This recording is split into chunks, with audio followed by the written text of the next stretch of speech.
Welcome everyone. It looks like people are still coming in, but at the same time I want to honor those of you who are here on time. So we're going to get started.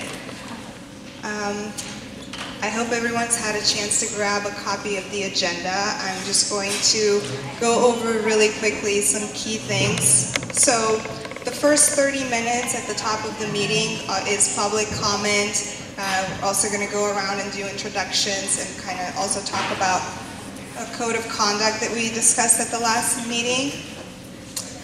We're going to approve minutes next, and then we're going to do something different this time. Instead of committee chairs presenting a report, we've actually printed them so that we don't take up as much of your time, and we're going to hand them out to you.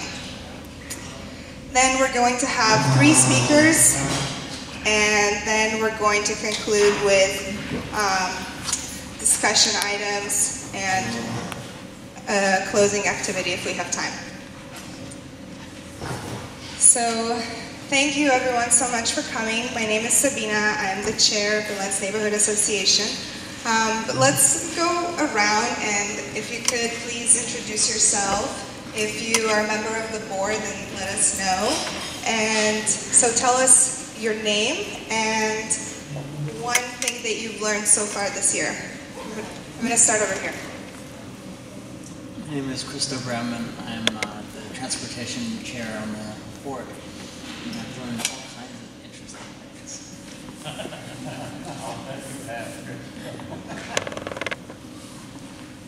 I'm Joel Rebick. I live at 92nd Core Street. Hi, I'm Maureen, and I just can't think of anything off the top of my head that I've learned. Okay.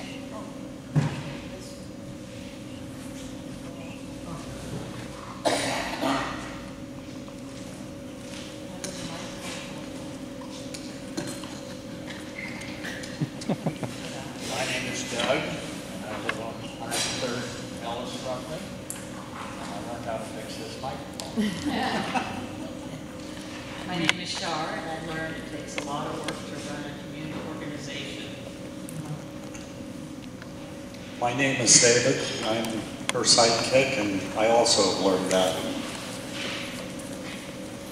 My name is Penny, and I've become an expert in picking up garbage.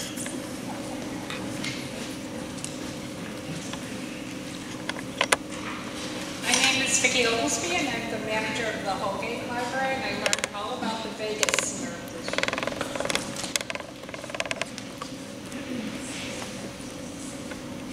My name is Philip Go. I'm representing the Lents Church.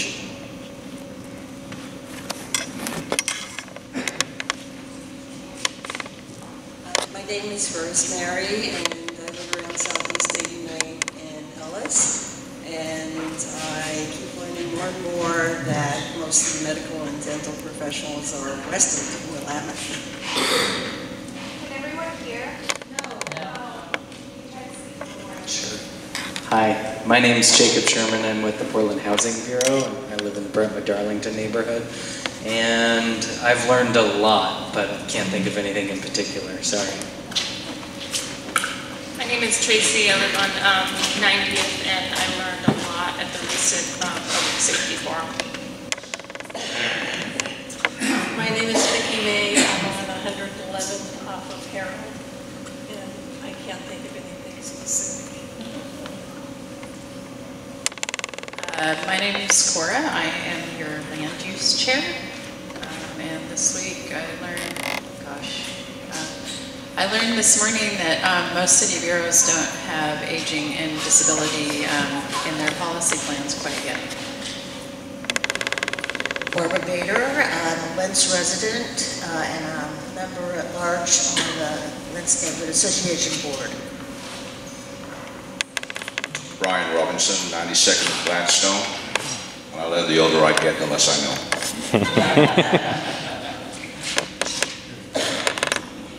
Jennifer Young. Ottawa West, I think you're supposed to announce that people who didn't want to be thrown. I will. You're starting. Yeah, Mom. Hi, Kelly Fitzpatrick. So I learned a couple of things. One is really sad. I really learned that a couple people, a few people can really derail a neighborhood. Some good plans. So the good stuff I've learned was the hope that I got from the Public Safety Forum. My name's Rocky. You don't want to hear what I gotta say. I'm Jeff, and I learned travel can wear you out. I'm Joshua, and I defer. I'm Katie, and I learn something new all the time. Hi, my name is Melissa.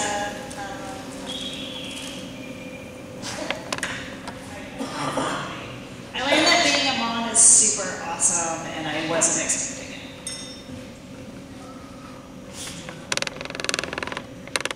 My name is Kate, and I am learning all about pollinators right now. My name is Tiffany, and I live on Colgate, and I can't really think of anything off the top of my head right now.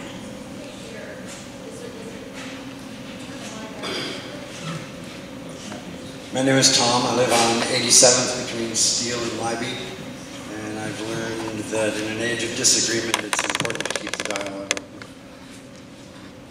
I'm David. I live on 92nd near Tallman, and what I learned I'm not going to discuss in public.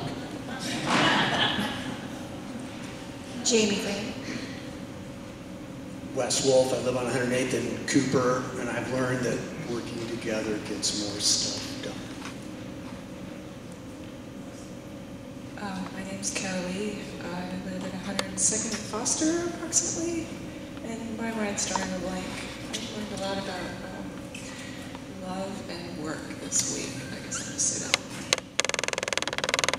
I'm Paul Leisner with Office of Neighborhood Involvement. I support the citywide neighborhood system, and from all the neighborhoods I've learned that sometimes participatory democracy can be really hard and painful, and other times it can be extremely rewarding. I'm Joe. I live on 97th and Knight, and I arrived a few minutes late, and I couldn't pick up from the context of what you all were saying just to the exercise, so I'm sorry. Did everyone have a chance to go? I'm Kyle Chase, and I live up in the lower side of town, and I've learned more about flood insurance than I ever want to know.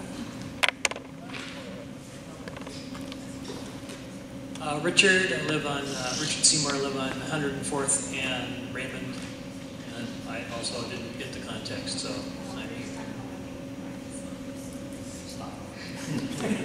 Okay, so there are a couple of things that we need to do before we move forward. One is to announce that the meeting tonight is being filmed. One of the cameras is over there, and another one is over here. So if you don't want to be filmed, then just pick a spot outside of the direction of the camera. Let's also approve the agenda, I guess. So this is the proposed agenda. Can I say something? And if you'd like to not be on the film, let me know and I can make sure you're not. Yeah? Okay. Both of y'all? So I move to accept this agenda unless there's, no, I move to accept the agenda, sorry. Second. Does anyone have anything to say?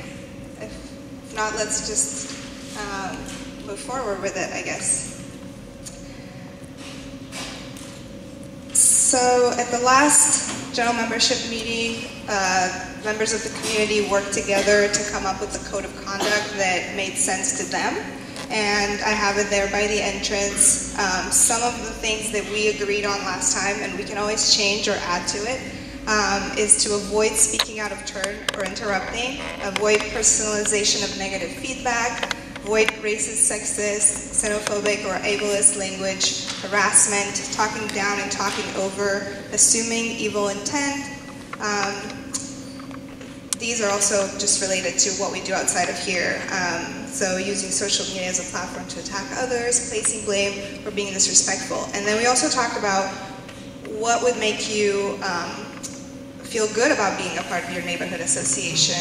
And People said staying on time with the agenda, keeping an open mind, talking directly to the person you have a concern with, allowing for dissent, being more welcoming to new members, offering constructive criticism or solutions, getting involved, making space to feel heard, more transparency from committees, better communication and outreach with minorities, respecting boundaries, agreeing to disagree, staying on topic, and making meetings more informative. So with that, this first section of the agenda is for public comment. So anyone can talk. We just ask that you limit it to no more than 2 minutes. And I am also asking for permission from my community if I could at some point during this section make a statement about myself and my position on the board. Unless anyone has anything against it, I will do that at the end after, not the end of the meeting, but the end of the public comment section after everyone has had a chance to speak. So who wants to start? Okay, yes, as I said, I'm from the library, and mostly every time I come, I bring a book that someone can go home with. Is everybody familiar with Everybody Reads? That's this time of year. Okay, so I brought you the Everybody Reads book. This means that every library has got a supply of these books, although we're all pretty much out right now. But I saved one for you. It's called Exit West. Is anybody familiar with this book at all? Okay, this is I think our first kind of a little bit of a romance, but it is about a couple who live in Syria. And you all know what's going on in Syria. So they're figuring out the only safe place for them to do is to go to the West. So it's a really fabulous story. I'm going to hand it around if someone gets to go home with it. The author will be here April 5th. I believe it's at the Schnitzer. That author lecture usually sells out, so if you're interested in going, I would suggest you get tickets soon. I also brought our monthly flyer for the month of March, and you'll notice that there's filed taxes for free on Fridays and Saturdays, and it says Vietnamese, Korean, Chinese. They will take English speakers as well, so they're doing a great job. They usually have 3 to 4 people there helping prepare taxes. You are all in the same room. It does give you what you need to bring if you want to get your taxes done. So I'll just pass that around, and that's it. Thank you. Who would like to go next? Hi there. As I said, Jacob Sherman with the Portland Housing Bureau. Haven't been to one of your meetings in 2018, so happy 2018. Here to share a little bit of news with you about our expanded flood insurance savings program. You might recall last summer we were out talking about our program, our pilot program, and City Council gave us $100,000 to expand our program because of the success that it had. So the average homeowner in our pilot program saved $744 a year on their flood insurance, and we're currently accepting applications for the expanded program, which are due on March 5th. I've brought Kyle from our nonprofit partner Inhabit, who can share a quick couple bullet points with you about how the program works, and I'll pass out some flyers. Thanks. Hey folks, so the way the program works is we're trying to get everybody who participates in an elevation certificate, which is a document that helps you show your insurance company, you know, the actual state of the house. When they rate these policies, in a lot of cases, they have to, you know, kind of guesstimate a little bit. So this kind of gives them known quantities to base the policy off of, so that's where a lot of the savings comes in. For folks who are income qualified, they will get a free elevation certificate. This usually costs about $1,200 to get from a survey company, so it's a great deal.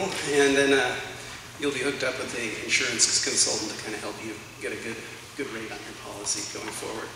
And then for folks who don't qualify, you can pay $399 for the survey, and again, usually that's $1,200, so some good savings there. And we'll help connect you with the same insurance consultant so you can move forward. The way the process works is I come to your home and I take some measurements on the inside, and then we've got the survey company who's going to come and work through the neighborhood in kind of an efficient manner. That's why we get that good price to give you. And the rates keep going up just because of all the trouble down south, so people's insurance rates might be going up as much as 18% a year. So I'm trying to help control those costs.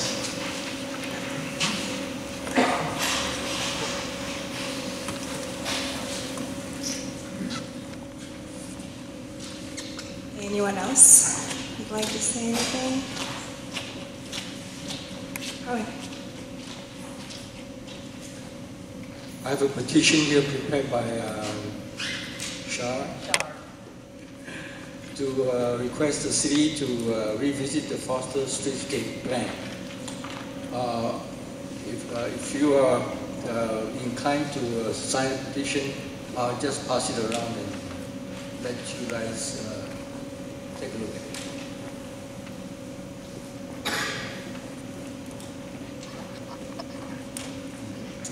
Anyone else? I also have an update from this nonprofit that's currently trying to purchase the building at Southeast 92nd and Tolman.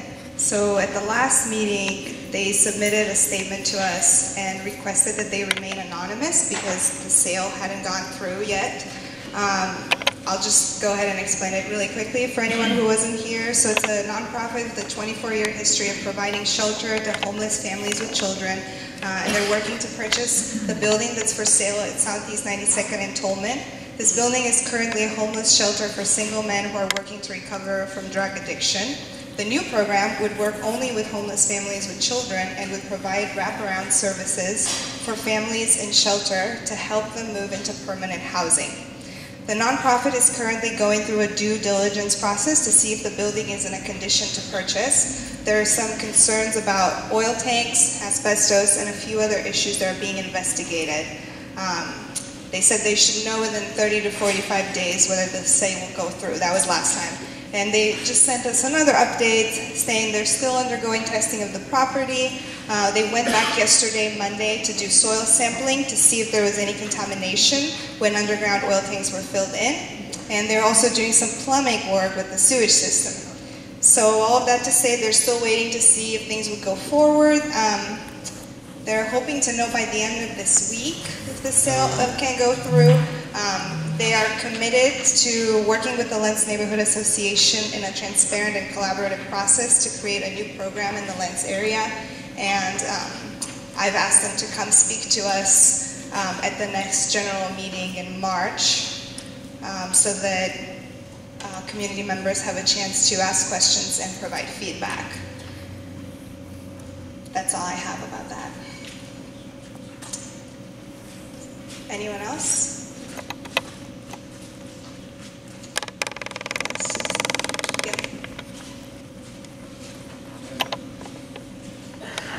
I wonder I should bring your attention to the neatly depression and anxiety lifestyle program that will be happening here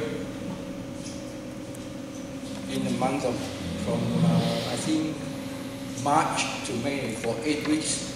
The introductory information session will be this Sunday at 4 o'clock. At 4 o'clock, you can come and listen and find out more about the seminar. So this is the flyer, and I'll just pass it around because we only have one of them for people to see.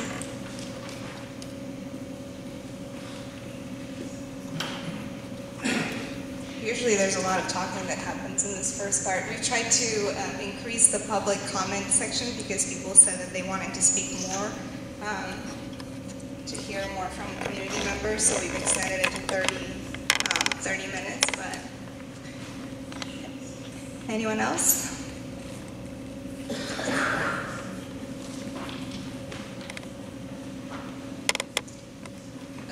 Can you hear this? Okay, so my husband and I take turns alternately coming every other month But he pointed out that sometimes something is discussed and then we don't have like an update on it. Like for example, perhaps what was going on with Foster Road and the changes, and that was talked about for a long time. And then I think the changes were supposed to happen last fall, and now it's almost March and no changes. So You will hear an update. just an example. You will hear an update. Thank you.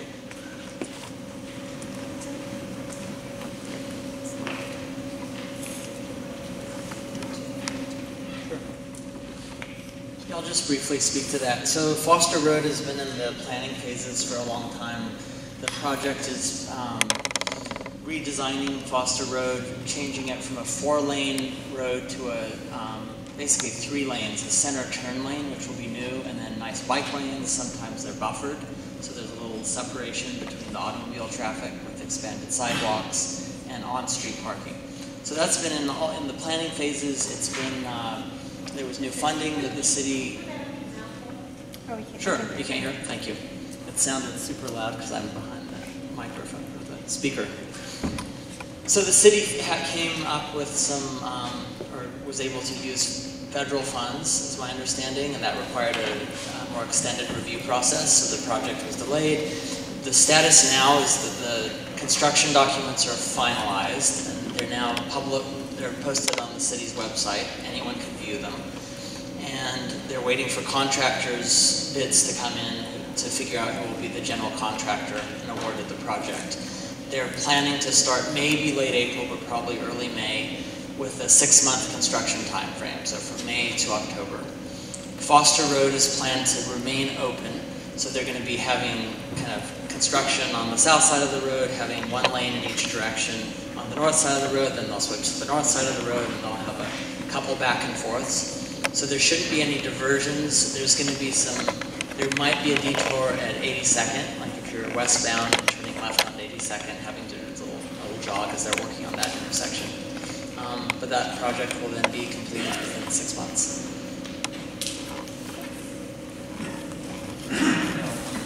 I believe here in the back, somebody wanted to ask questions.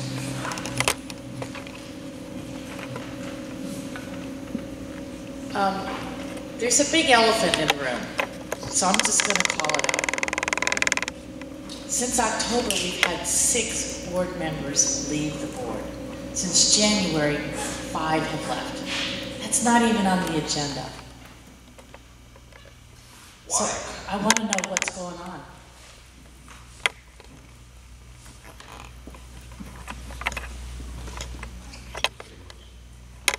So I'm not going to attempt to answer this by myself, and other board members are welcome to weigh in. People have left for different reasons. Most recently, so I've announced at the last meeting who left, and then since then, Jason Umtug has left, Amina Wilson, and Jolyn. Jolyn resigned because she's having some health issues. And then the other 2, Jason and Amina.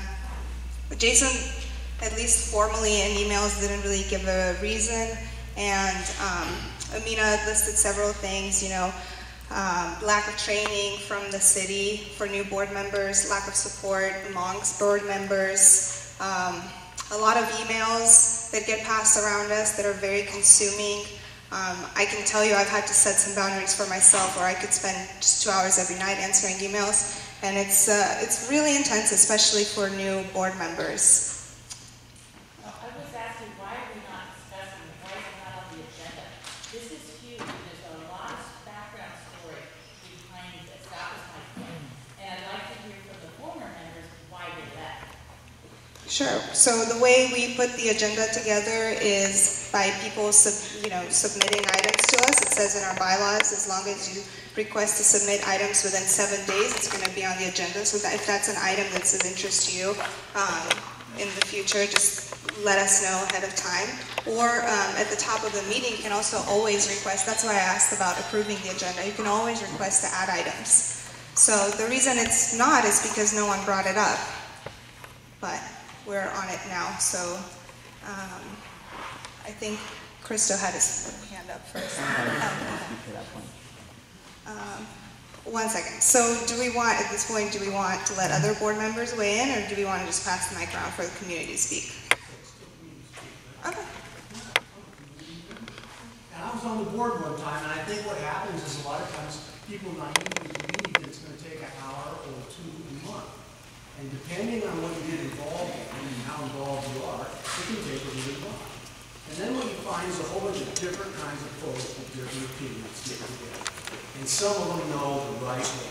And usually the person knows the right way. And they have big disagreements, and then there's a bunch of stuff that goes on. And it can take up a huge amount of your time. If you prepare, you have a job, a family, or life. I think it might be a lot more consuming than what the advertisement is when you run for the board position. And that's just from personal experience. Thank you.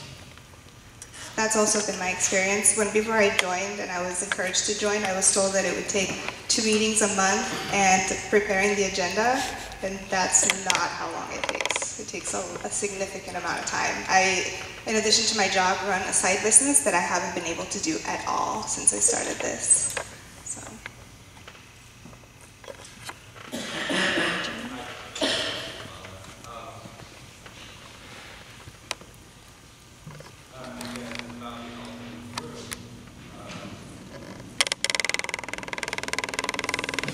There's a lot of negative things that go on in our community. There's a lot of name calling. There's a lot of false accusations about people who are doing their best, volunteering their time. Several people on the board and not on the board have been attacked because we don't always do things the way some people want us to. I've been attacked because I believe in neighborhood watch, and a lot of people don't. I know that there's results from it. So I think part of the problem is people aren't willing to respect the way people have been elected. They don't,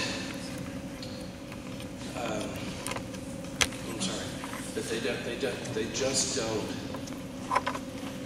recognize that many people have been elected by 50+ votes against somebody else, and they go after these people on our board, these people who have dedicated a lot of time, and some of the people who have resigned do know what it takes to be a board member. So I think that we need to stop covering things up. We need people to stand up and support the people who have been attacked, and we need some people to back down and not attack. We're neighbors, we're a community, and the only way it's going to move forward is if we all work together and see the common goal. Whether you like somebody's common goal or what the board proposes, we've elected these people to represent us, and we need to support them. That's my 2 cents.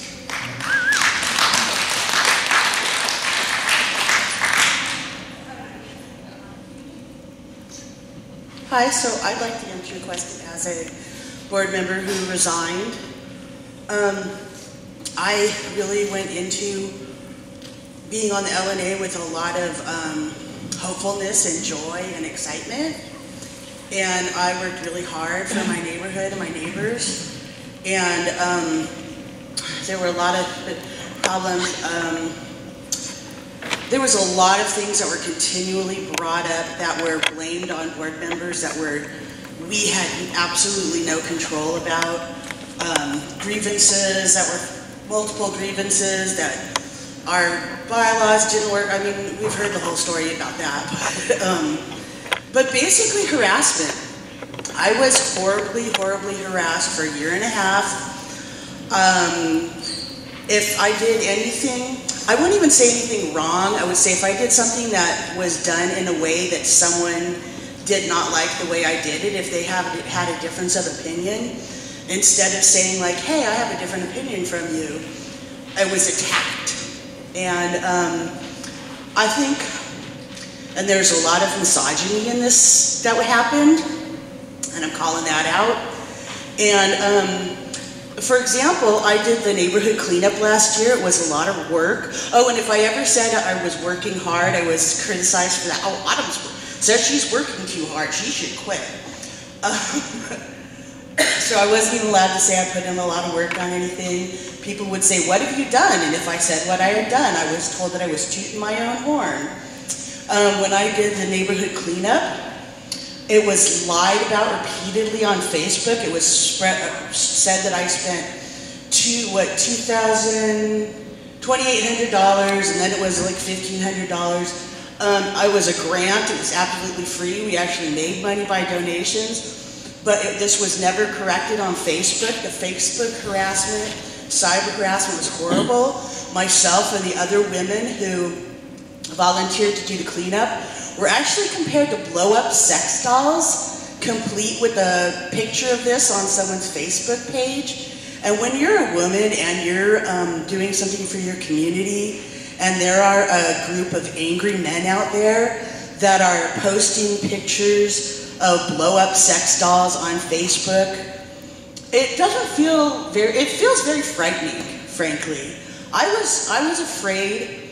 I know that there were a lot of other female board members that actually felt physically threatened and afraid. I'm actually shaking while I'm saying this. And we also lacked support from our from EPNO and ONI, which were the groups that were supposed to help us. We repeatedly asked them for help and guidance, and they basically just stopped communicating with us. So, and they would also sometimes, they would have one set of rules for one person and a different set of rules for another person. So it was completely inconsistent when if we ever actually did get any kind of help. So I'm really sad because I really, really enjoyed helping my community, and I really wanted to work harder, and I was basically bullied out of it. And I really appreciate the community members that have stood up and stood with the board members that have gone through this, because we did this in service of you, and we got bullied out of it. So we really appreciate the people that have, even behind the scenes have stood up for us and told us. And I just want to say the one other thing is that the people who were elected to the board were elected in an election where people voted. And there's been a group of people that have tried to undermine the people that were elected. And the thing that sucks is that took away everyone's vote. The people that were voted in by the majority of the voters were harassed out by a small group. And so that really stole your vote. It didn't just steal away, it didn't just take something from me. It took something from the community. And that's something that has really aggravated me, is that this small group of angry people has stolen your voice and your vote.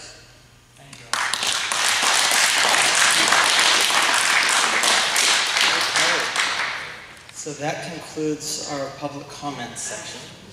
Some other people want to speak. Okay. We're just. So, as Sabina explained, we have a process for reviewing the agenda at the beginning. Sabina made an invitation. Would anyone like to amend the agenda as stated? And so no one spoke up, which could have happened, and said we would like to have a specific discussion item. And so we have an agenda that has been approved. I would personally like to honor the agenda that we have approved and to follow our protocol for the next meeting. Please, if you would like to address this issue, follow the channels, bring it to the attention of Sabina to put on the agenda, or come at the beginning of the meeting and ask that it be added. So I actually personally think it's way more important to address this issue and our letter of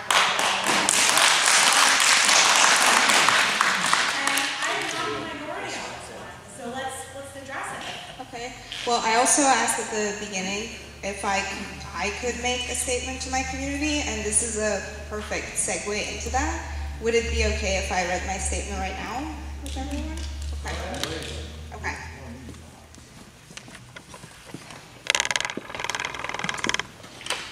So I will just preface that to say that I will be talking about my experience, and that it's not a criticism on anyone. I'm just relating my experience and what it's been like being on the board since I was elected in September, and I'm relating it with the intent of getting us to do better together. and it just so happens that it's related to what we were talking about, even though that wasn't planned. So, this is, I don't know if everyone picked up, this is the East Portland neighborhood news that came out earlier this month. And the top story, all the way at the top of the paper, is a story about a newly formed group called LNA. And I'm actually in this photo, but you might not be able to tell because it looks like I'm hiding, and I'm actually hiding. And let me explain. So,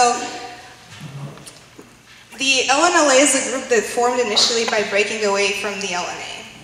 Its founders are Shar and David. They're here tonight, as they are on every night of our neighborhood meetings, because they are also LNA members. And as some of you know, the relationship between the LNA and the LNLA has historically been a contentious one. So this photo is from one of LNLA's cleanups towards the end of last year, which was shortly after I was elected. And I'm hiding. Actually, I asked them not to photograph me, but they insisted because they said it would help them with the volunteer count. And I thought, well, you know, what the heck? It's not like anyone's going to see this photo. And now here we are. It's on the front page of the paper that gets distributed throughout all of East Portland. So why am I so afraid of being in this picture? Well, I am afraid of the backlash I might receive from some current and former board members for being seen as participating in an activity with the LNLA. And yet, for someone who is a new board member like myself, who doesn't have the history with LNLA members that older LNA members have, to be asked to hang on to this conflict, to act under the implication that there is a conflict, feels so bizarre. I am shocked as someone who is new to the community that so much chaos is sewn into the social fabric, worrying that I need to stay out of a picture due to that. It baffles me. As I stand here wanting to be a part of our community's healing, I am left confused as to why this animosity continues to get cast like stones. I really want to mend the relationship between the LNA and the LNLA, so I spend a lot of my time trying to hear their respective sides. I also spend time trying to hear other sides from others on the sidelines who are not in any particular camp and who have also been witnessing this conflict for, I'm not sure, but I would say at least a year. And here's what I'm hearing. I'm hearing that our community at large does not want this rift or this conflict to keep perpetuating. They want all of us to move past it. I'm sharing my story because I want the community who elected me to know what it's been like for me being a new member. It's stressful to have your social media presence scrutinized for being a part of the LNLA Facebook group. I never comment on there because I'm afraid. Over the last 3 months, some members of the board have tried to file complaints against me with the city. A former board member has consistently harassed me in almost daily emails, regularly belittled me to my employer, tried to shame me, spread lies about me, left voicemails on my work phone to order me to do things.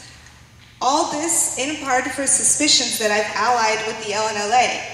I'm sharing my story because I believe it's actually not unique to me. I believe other new board members and other members from our community are afraid to speak up if it will earn them distrust from the board and even risk being turned away from community groups. So today, I'm coming out to clear out all the rumors and suspicions. Yes, I do regularly talk to Shar and David and others from the LNLA. I was scared to go to this cleanup, but from now on, I will attend their cleanups and events proudly. I don't want to discount anyone's experience from the past. At the same time, I think it's important to acknowledge that it's been my experience that Shar and David and everyone else in their organization are wonderful people. I take the time to talk to them, and that's what I found. They are also LNA members, and they have been very welcoming of new members, such as myself. They have been responsive to my requests to mend things, and they continue to express that they are willing to compromise. They are not perfect, but they receive feedback well, and they accommodate changes when possible. I believe that this current situation can be turned around and look completely different. So, what would it look like if the conflict didn't exist? Well, one thing that I thought of is that none of us can do everything at all times. I see the LNLA doing a ton of advocacy for our neighborhood. I see them responding to communities' concerns, organizing quickly, and eagerly sharing information with the rest of us. At the same time, I see board members who have committed years of their lives to their neighborhood, who have worked to build relationships with city officials, who have a great understanding of the issues that we are facing. And they are able, due to their experience, to place these issues within context. All these are amazing skills. What if we combine them to build our neighborhood from the ground up? Perhaps we can hear each other once and for all, make lists of behaviors that we see as hurtful on both sides, and then commit in front of our community that we will no longer do those behaviors. And from there out, if you've got a problem with someone, go speak directly to them, instead of blasting it on social media, whether in I Love Lents or LNA page. Let's reach out and speak with each other. What would it look like if we let this phrase guide every word spoken and every action taken, whether online or in person? What is best for Lents? What is best for our neighborhood at large? They say that aggression is a sign of fear, and I know that because I've been afraid of how the board reacts to my perceived lack of loyalty to them. And I've reacted perhaps in ways that I'm not proud of. So, dear LNA board members, please accept my apologies if I've ever been less than my best self with you, or if I've ever hurt you or put you on the defensive. I now stand in front of you and the community who elected us to commit to no longer being afraid and to walk with you to establish trust, connection, and a desire to do what's best for our community members. I'm asking all of you who feel the same, and we've heard from a few of you who do, to support the board to get there. If you have a better way to do things, please join us. Please guide us, teach us. Please, let's stop rehashing the past and start working together for the future of Lents, the future of our kids, some of whom you may have noticed come here for every meeting. If you've joined in the past and you had a bad experience, please give us another chance and become active again. So I asked the general membership to ask how they can better support the board, and I asked the board to support the work that others in the community are trying to do. There is room for all the groups. There's room for both the LNA and the LNLA. That is what I believe is best for our neighborhood. Thank you for hearing me out.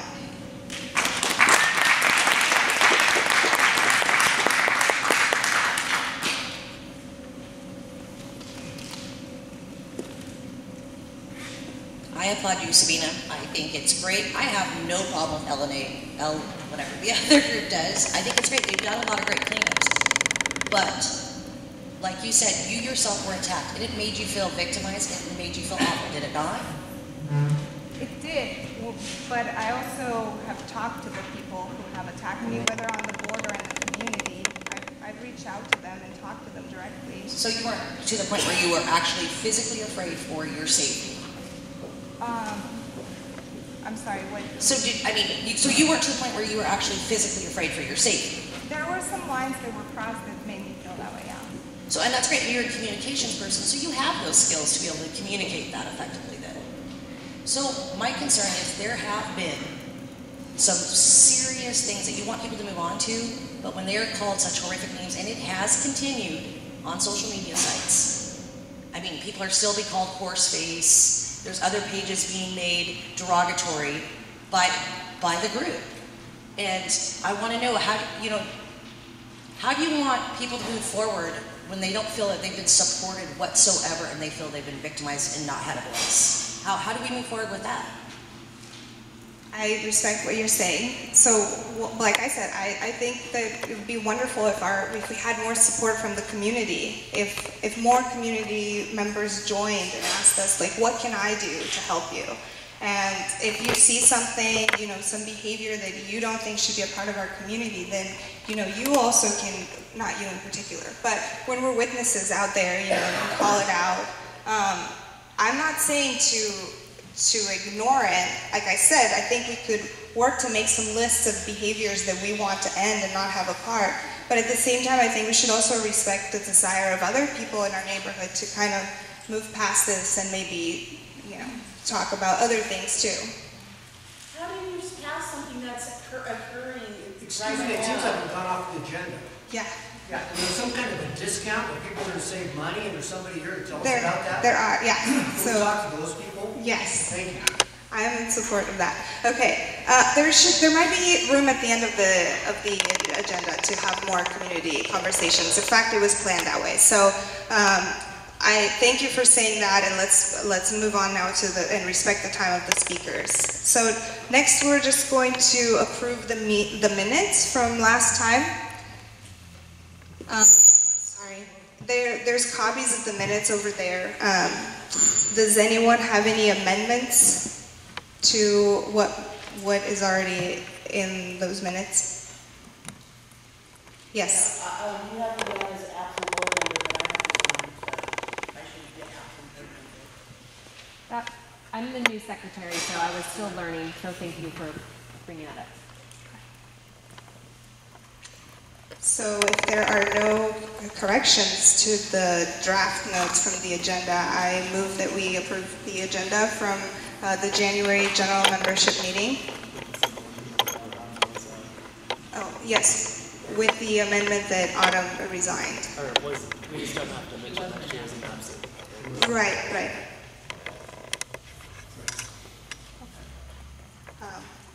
If you're in favor, raise your hand. It could be challenging to count.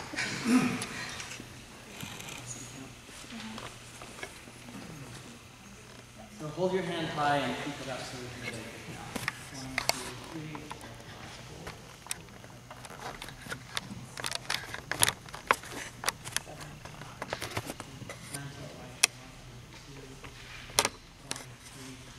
4, 5, 25 in favor of approving. Anyone against it? Okay, anyone abstaining? Okay. If you weren't there, so 1, 2, 3 abstentions, 4 abstentions, 4 abstentions.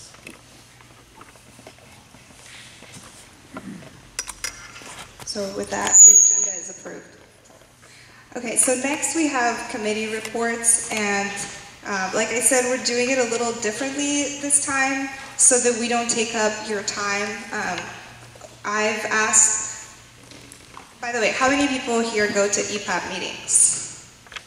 A few. Okay, so at the East Portland Action Plan, they do this model where they, all the committees print their reports, they hand them out to people, and then very briefly they might go over it if they have something to say, but everyone in attendance can just take this home and review it at their own pace and have it with them. And it's meant to, be transparent, hopefully generate some interest for people who might want to get involved with one of these committees. They might see what they're about and who to contact and when their meetings are. And so yeah, it's meant to engage you. So, sorry, I'm just going to hand them out and just let everyone read them at their own pace, and then if anyone here from any of the committees wants to say something, if you keep it under a minute or so, you're welcome to, if you want to explain anything about your report. Are there any committee chairs who would like to say anything or add anything that's not already there?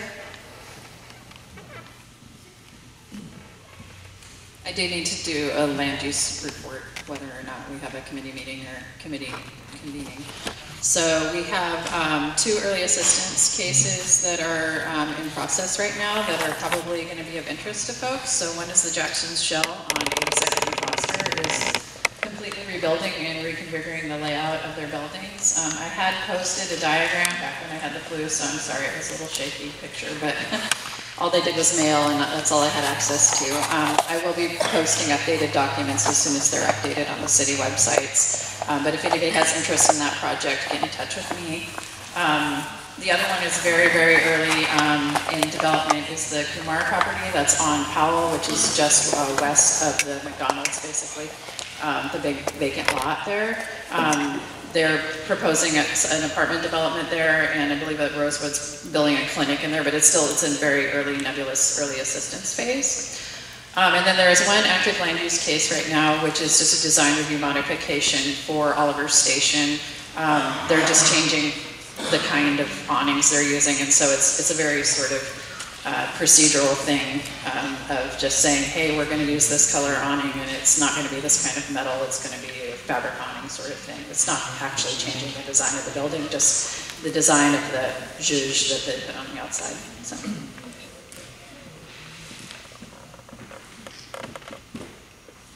Thank you, Cora.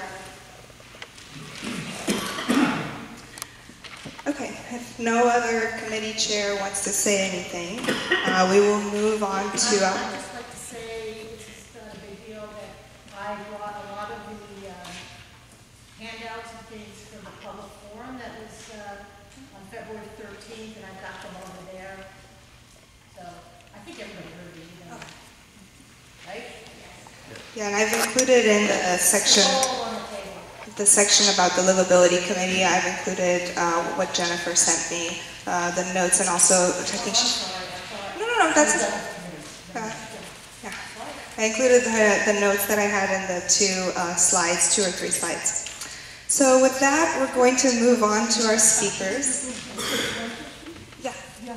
So, is this, the reports from committee members, are they accessible in any way to somebody who's visually impaired, or maybe learns better by Zoom report?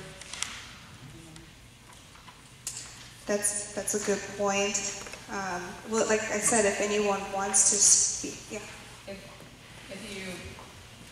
If you print a PDF from a Word document and post the PDF online, then it will be accessible for folks that need to either enlarge the text or run it through an e-reader.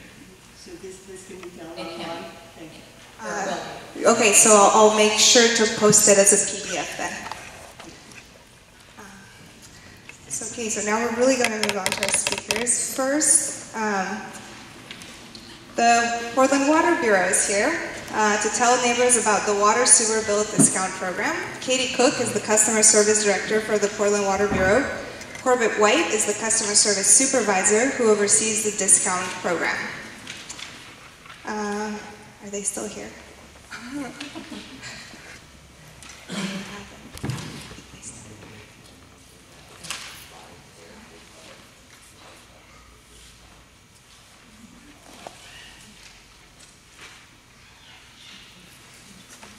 Okay, so they said that they had to leave, but they left handouts there for everyone, and those should contain information about Water Bureau discounts, and I'll make sure to post those online as well. So next we have Surya Joshi from the East Portland Neighborhood Office to talk about grants for community members, upcoming deadlines, and application process. And I want to stress that he is here to talk about grants that all of you could apply for, so the community at large and community groups. So it's not just, you know, for the LNA, it's for everyone. Hi everyone. Thank you for inviting me here. This is my first meeting with LNA and I'm very excited. So I'm talking about grant funding opportunity that East Portland Neighborhood Office has. And right now we have this community cleanup grants that is actually open and it closes on next Monday. So you have like 1 week, less than 1 week. But it's a grant for community groups, neighbors to collaborate, and if you have any cleanup issues, if you need a dumpster, to throw away some of the old household stuffs or something, you can apply for that. And then I have some application forms up there, so you can pick that up. And if you want to collaborate with your neighbors, you can do that. And these grants that East Portland Neighborhood Office have, especially our small grants, we have this community cleanup, and we have community activities fund that is coming up probably next week. These grants are intended for community groups, neighbors to collaborate and address the issues or problem that they see in their community. And actually, from what I've heard earlier about some of the issues that is going on with LNA, this is a good collaboration opportunity that you can actually practice with your neighbors and to learn about each other and also to serve the community. And this grant might provide you with excellent opportunity for those collaboration. I work with East Portland Neighborhood Office in a capacity of grants and community engagement officer. So anything that if you have any question about any grants, if you want to apply for some grant or collaborate for some grant, and if we are not open with any grant right now, you can always ask me for funding opportunities. We have funding cycle that goes to everyone through our mailing system. But I've had some other community groups who have always asked me about some other external funding opportunities, and then I try to do some research and provide information with that as well. So I can be helpful on that aspect. And when we have our grants funding opportunities open, you can always talk with me about how to write a grant, or how to submit application. If you know all the process, but a lot of people might have project ideas, but they don't know how to put it on paper, I can also help with that. And feel free to talk with me about that. I am fairly new to the office, so I'm also learning a lot of things by doing. So more you engage with me, I will also have opportunity to learn more, and we can probably learn from each other. And this particular grant, Monday is a submission deadline, so feel free to call me. My information is in the packet, and it's also and this form is also available online in our website. So feel free to turn this in, and feel free to talk with your neighbors if you have any cleaning needs that is ongoing in your neighborhood, and then we can work with you. If anyone in particular wants an application. If anyone have any question about that, I'll try to answer. If not, I'll hand over this mic to Sabina.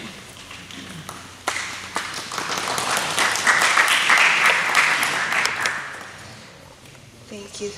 And I'm sorry, I was having to write something, so I'm not sure if you've already mentioned, but did you mention the resources that are available for people at EBNO if they want to work on their applications? Yeah, so we have computers, printer, if you want to write, if you need those resources. My hours at EBNO office is Monday, Tuesday, and Wednesday and Friday. 5:30 to 9:30, so I'm at my office till pretty late, so you can connect with me by text, phone or email, and I'm available Thursday whole day, so if you have any questions, I'm available at odd times, so hopefully this will also be helpful for community members. And if you have written something, or if you have any idea, but if you this is fairly simple form to fill for this grant, but sometime we just closed our small grant cycle, and it was 2 pages long, and you have to write that form require ideas to be presented on certain way. So for our upcoming community activities fund, if you have any project ideas, and if you want to know how to put it on paper, feel free to come and talk with me. And when I talk about project ideas, it can be any problem that you feel that is important to you and your community. And when you think about applying for a grant, don't think about how much money is available, or are they going to fund me or not. Just think about your problem and your intended solution, and then we can work from there, and we can design project based on that, and then I can give you ideas. If it is feasible, I would encourage you to apply, and even if it is not feasible, there might be some alternative way to get funding, and we can definitely work on those avenues. Do you have the direct lines? Yes, so I will give that to you. Okay. I don't remember my phone number, so I'm fairly new to the office, so I'll definitely give that to you. Thank you, Surya. And again, Surya is the grant specialist at the East Portland Neighborhood Office. There's computers and printers there, and if you go during office hours, chances are that there's someone there to help answer questions and help you fill out your application. Okay, so next we have William from Prosper Portland. William is here to give a summary of their draft budget proposal for July 2018-2019 and to ask for input from the community. Thanks. Good evening, everybody. Again, my name is Will Thier. I'm the Lents Relationship Manager for Prosper Portland. I just want to say thanks for giving me your time and allowing me to come out and speak tonight. I left a couple of these packets over here on the table. Most of the information that's in here gets a little bit down into the details that I'm probably not going to cover just while I'm standing up here tonight, but for those of you who do want to dig into those details about specific line items in the budget, you can pick up one of these pamphlets or packets on the way out and take a look at the details. We renew our budgets on an annual basis, and it's typically a 6 to 9 month process of developing those budgets. Let me put that down so I keep waving in front of everybody. Right now, the budget has been drafted. Cora Potter, who is your land use chair, has been involved in the drafting of that proposed budget, and so if you've got any specific questions, she's a good local contact for you to go to, as well as if you have any feedback after picking up the packet and taking a look through it to give to Prosper Portland. She's a great avenue to provide that feedback to, and then she can collect it all and then send it back to me for incorporation in the future. But big picture, the way that this budget process works is that once the proposed budget has been put together, which it now has been, it will be taken to City Council, who will review it over the next month or two, and then in May they will approve it at a council session. So there will be a couple of opportunities for people, if you want to head down to the City Council and provide them with feedback over the budget. It then, after that, will come back to the Prosper Portland Board for their final approval in June, and then that budget would then go into effect the month thereafter in July and run for a subsequent year until July 2019. So that's the process. So it's still got several iterations to go, so there's plenty of time to provide input if you wish to do so. Stepping back, kind of bigger picture, for those of you who aren't too familiar with Prosper Portland, so we're the economic development agency of the City of Portland. We create urban renewal districts, which then are used to finance public projects. The Lents urban renewal area was created back in 1999. It had about a 20-year lifespan, so it's going to be sunsetting in 2020. And over the course of that lifetime, it has the capacity to raise $245 million. About $145 million of that money has been spent to date, so there's roughly $100 million that can be spent going forward. Most of that money has been allocated and allotted, which you can see in the budget. There is some additional dollars that are unprogrammed that can be directed towards future catalytic projects, such as things like the town center construction that you've seen recently. Leach Botanical Gardens recently got some funding for Prosper Portland to do the expansion of their gardens. Further back in time, extension of the Max line was partially financed with some of the TIF money, so it can be used pretty flexibly. It does have to be used predominantly on real estate development or real estate related things, but another good example is our property improvement grant programs, which we, in this budget, you can see we allocate about $875,000 a year for small business owners who either own their property, or business owners who are renting within commercial properties to improve the building, so do some general renovations. We usually dole it out in about $50,000 to $100,000 increments, so that's enough to, you know, put on a new roof, or paint the front of the store, or put in some new windows, or upgrade the HVAC system. You know, these types of things to improve a person's place of business, to try and boost their wealth creation opportunities, and also, you know, create a more attractive neighborhood for everyone. There's a 5-year action plan that was put into place back in 2014, so we've got about 1 year left in that action plan, and it focused on 4 different areas, and those were housing, the town center itself, commercial corridors, so you can think Foster Road between 82nd and 56th, where you've seen some new businesses up at the other end of Foster, you know, around Holgate. And then also the east side of Foster, so east of 205, the industrial corridor there, and supporting those employment opportunities and those more industrial oriented businesses on that side of the freeway.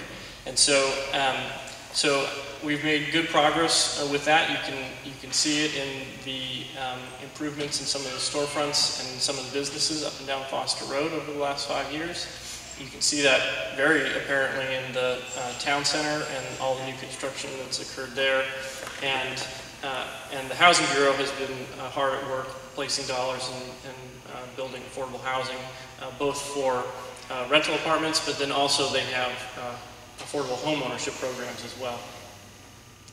I think for the remainder of the 5-year action plan, so again, it's only got about a year left, I think that the remaining focus for us, at least our intent, is to probably focus a little bit more on the East Foster corridor and try to provide some assistance and some growth opportunities for the businesses over there that, you know, will have job creation knock-on effects. So that's sort of the big overall picture.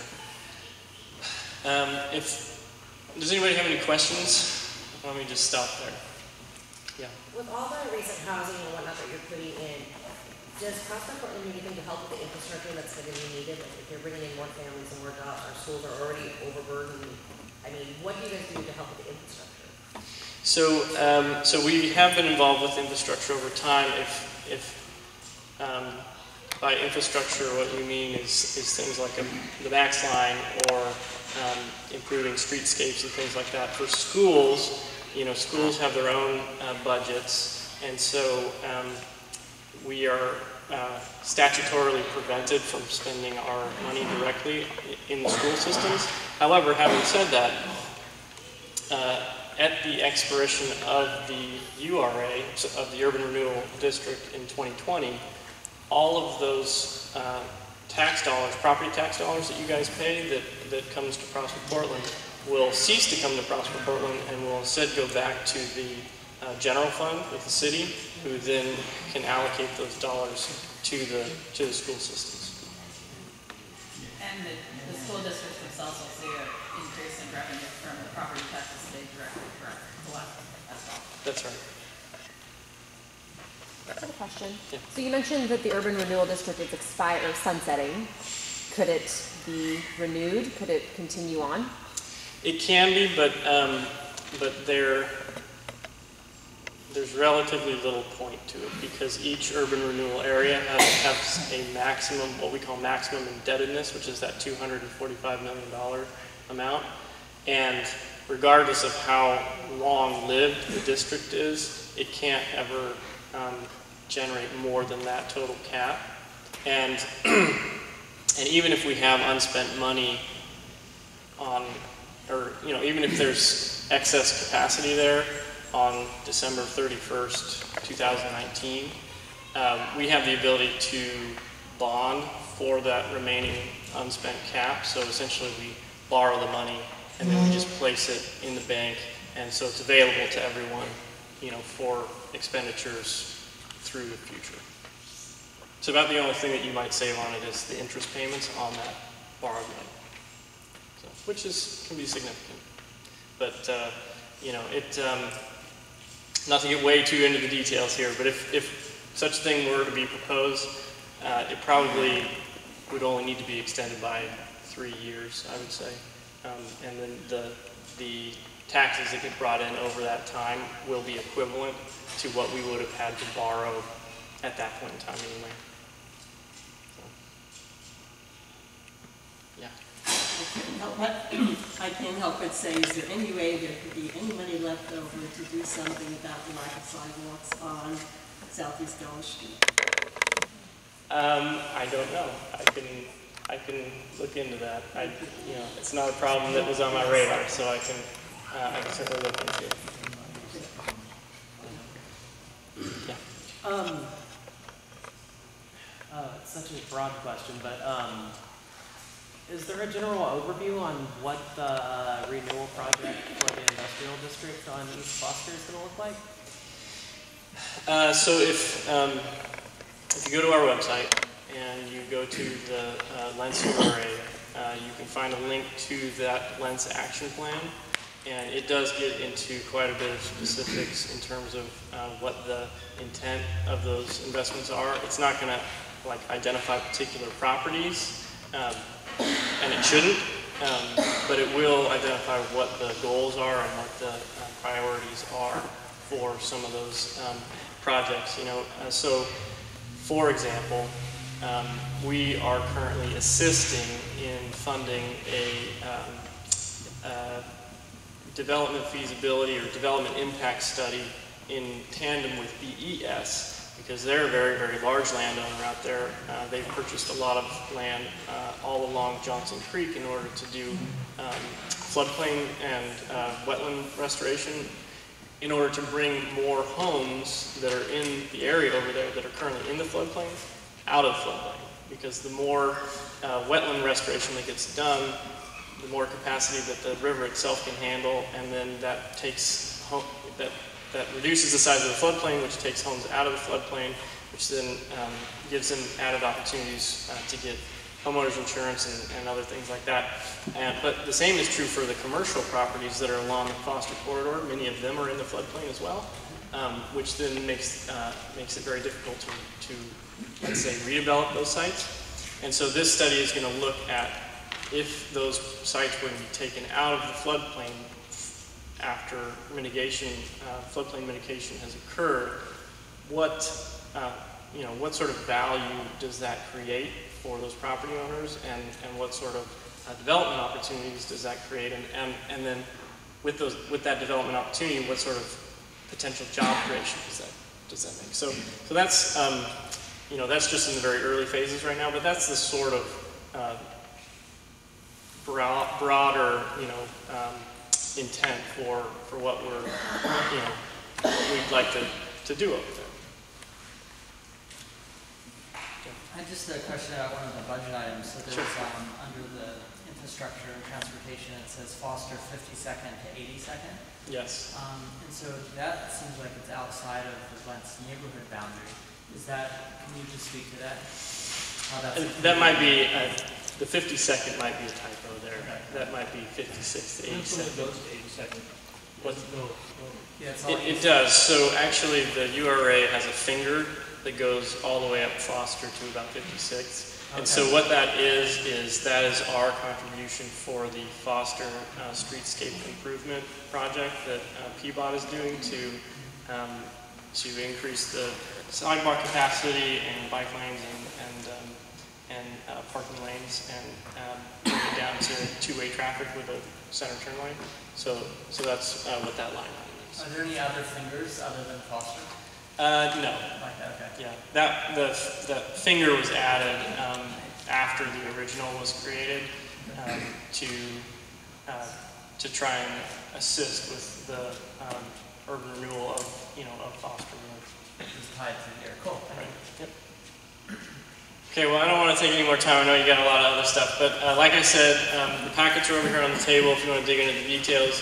If you have any feedback, I highly suggest that you get with Cora Potter to provide that feedback to her. and then she can collect it and provide it to me. So thank you very much.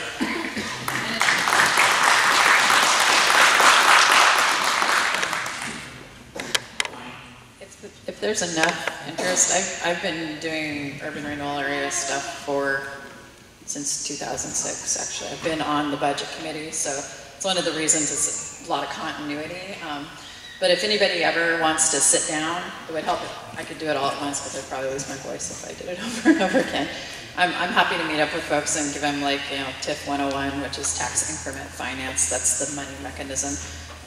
And how do you extend the life of the urban renewal area, or actually increase the borrowing capacity, which I've been through that process once before for this urban renewal area, which is how we got the cherry stem, trunk, straw, finger, whatever you want to call it, on Foster.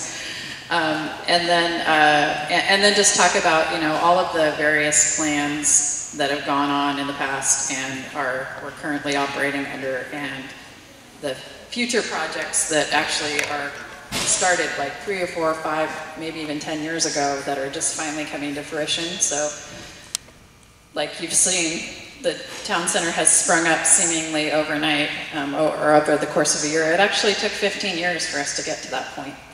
So, and a lot of advocacy. And similar with the floodplains, that's been something that's been being asked for since the URA was formed in 1999. So, it's a big ship to steer sort of situation, and very longitudinal. It takes a long time to get these big projects done. Thank you, Cora. So we are doing really well on time. We're actually 10 minutes early or more. I would like to propose that we take just like a 2-minute break. I brought snacks for everyone, and there's water and juice, and I just have to run to the bathroom. And if anyone else, needs to use the restroom, or just turn around and say hi to your neighbor, and we'll reconvene in 2 minutes. No bathroom breaks for you.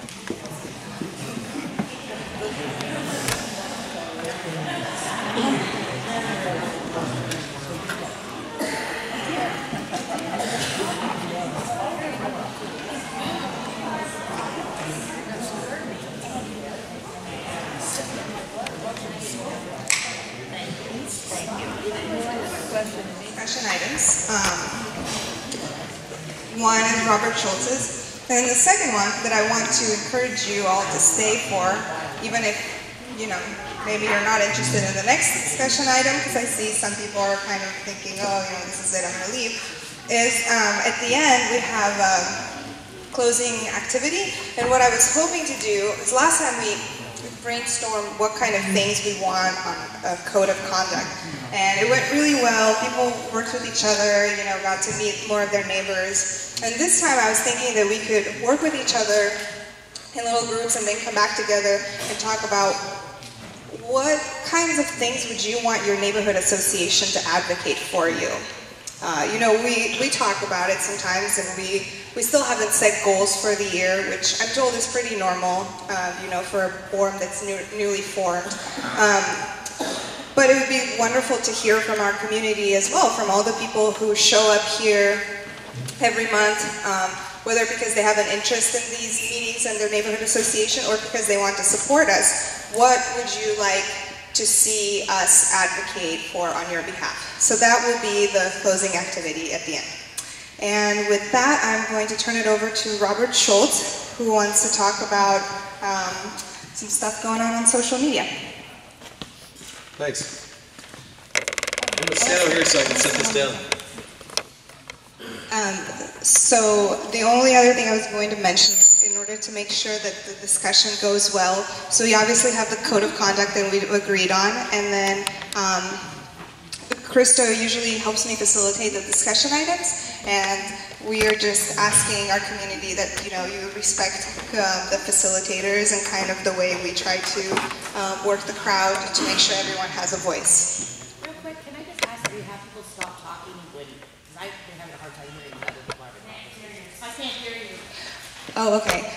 So Laura said she would like us to, if I understand correctly, minimize conversations while we have people up here, because it can be hard for people to hear what's being said. notes on my computer, sorry. So recently there was a post on Facebook. A lot of the issues that come in our neighborhood, at least the people that come to neighborhood association meetings, happen on Facebook with secret groups and private groups and hidden groups, and somebody kicks somebody out of a group. And a lot of that kind of gets sewn into how we come together. There's a couple things I often think about. 72% white, if I remember correctly, that's Lents. And yet look at this room, 90% white, 95% white. And there's a reason for that. People are uncomfortable coming here, and I'm sorry it's not all Robert Santangelo. Yeah, he can be kind of a dick, but it's not all about him. Further, 22,000 residents in Lents. And look how many people we get, maybe 200 to an annual vote for board members to represent us. And so then people talk about, like the comment made about they get voted in, but that doesn't mean they're impenetrable for what they do. They got to be held accountable for their action, and if people don't like them or don't like what they did, then those are fair things if they're done in a reasonable way. And I don't particularly care personally for this idea that board members have this godlike presence online and only they can speak and they can assault community members and attack them for different things. And that's okay. But if those community members and private groups make comments, these board members then seek out those comments and then attack that as if it speaks for the neighborhood when it doesn't. That person or those people that make those comments are not speaking for the neighborhood, and when you take the voice and use the social media platform to express your personal concerns or biases relative to a single or maybe one or two people, you're taking our whole community of 22,000 people and saying, this is all that matters to us right now is that somebody over here did a post I didn't like. And there's a lack of ethical behavior relative to this topic. And it's kind of sad to me because, again, we're 22,000 people in our neighborhood. And you have people leaving. Eric Benson's here. He's leaving because of the crime. He built his house here. Put a lot of money and time in this community and in that house, and he's leaving. And a lot of people that have been around are leaving because they don't feel connected to our neighborhood. And this body, this organization is supposed to offer that. So I started recording so we could stop some of that narrative that is, well, that was said at this meeting and the notes don't reflect it and all that other nonsense. Now it's very clear. Everything's very clear. Just watch the recording. You see exactly what happens. There's no more misrepresentations of what was intended or what was actually done or what have you. It's all very clear now. And I think that our community can agree that the actions on one or two Facebook pages, which typically get a lot of attention and really shouldn't be like representing our community. Like those finite little spots shouldn't be speaking for us. And so I thought maybe we should have a discussion about it.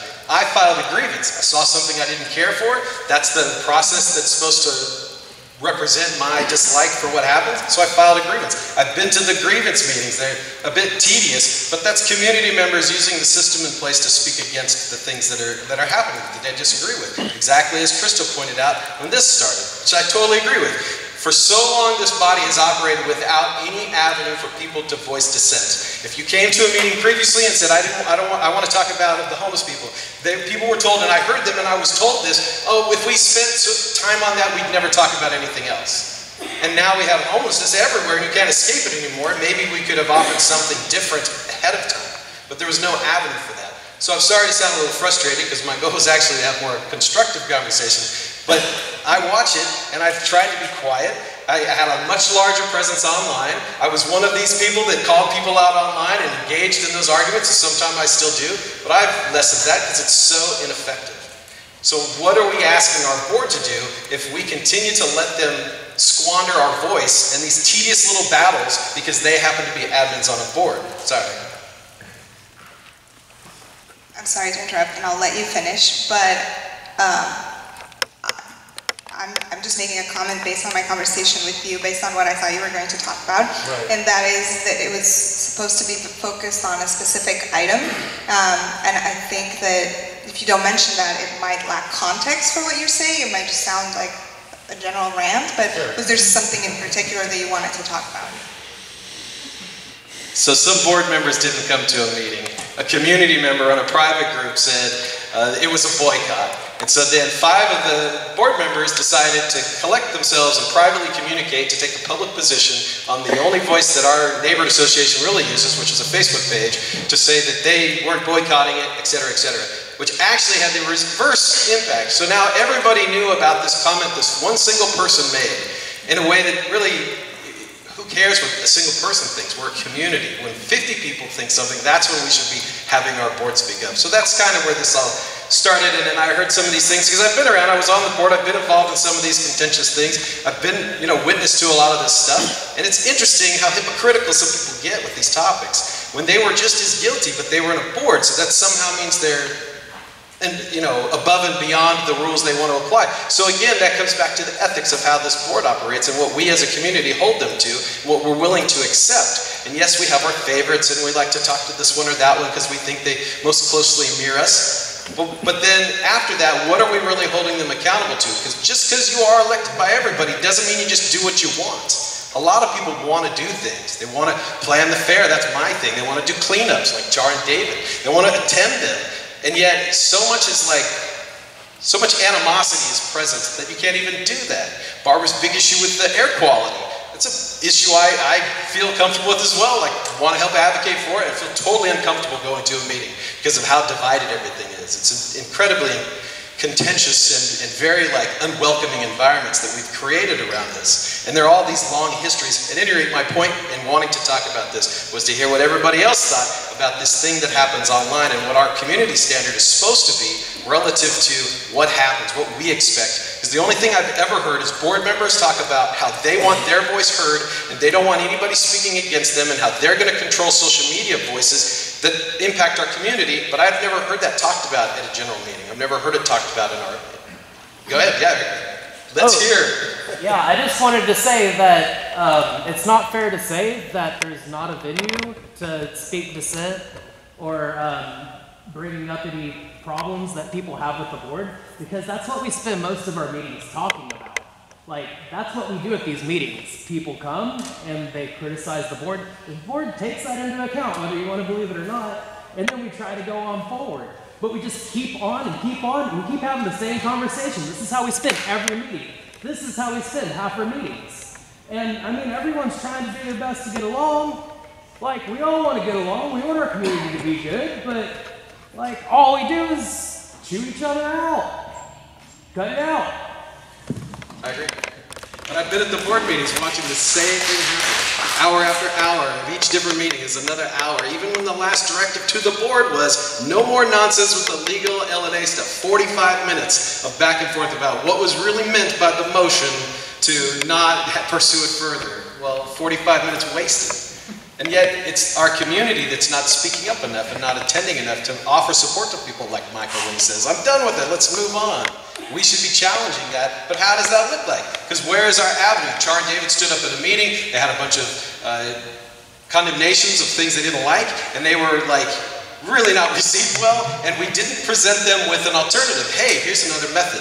And that's what I'm talking about, is what's the other method that we as a community want to see? Because I think if you have an issue with Joe that smells like farts and you want to bring that up, it's kind of stupid and trivial, but as a community member, if you follow the process, you get to stand up here and hold the microphone and ramble on, right? That's kind of what we're set for. So, here you go, take it away. So, discussion, comments, questions.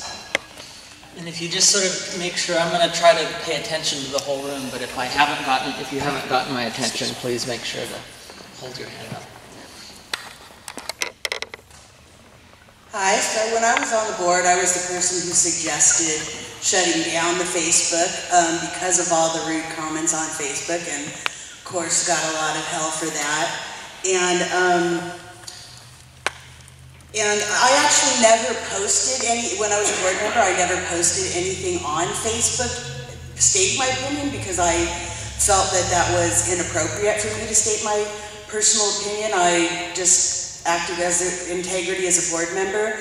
But I want to ask you a question, Robert. So you're up there with the shirt that says feminist, and yet you support the guy who is the biggest misogynist in town, who consistently demeans women, like I said, compared us to sex dolls and all that.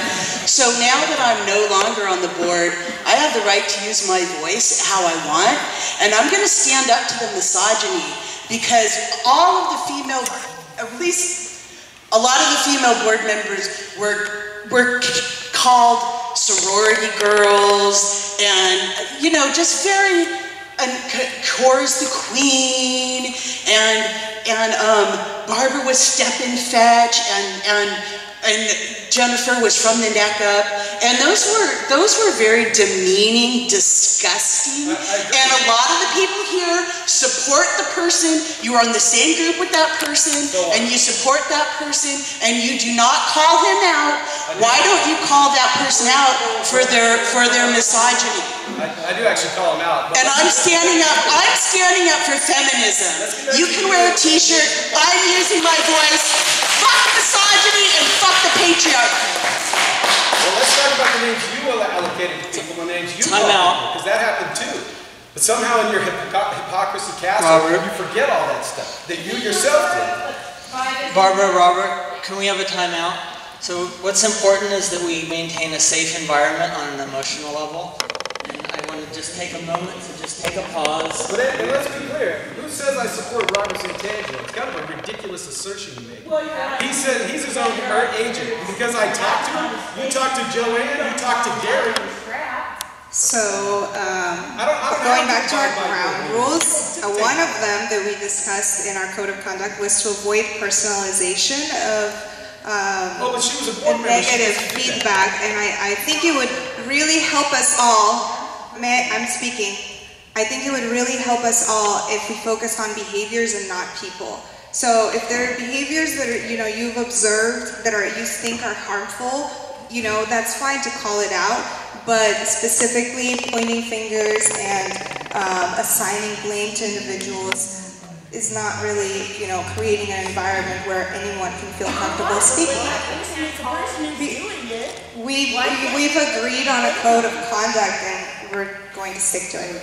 Why don't you call Robert up and talk to him yourself instead of putting it on me? No, that's not on me. I'm not a friggin'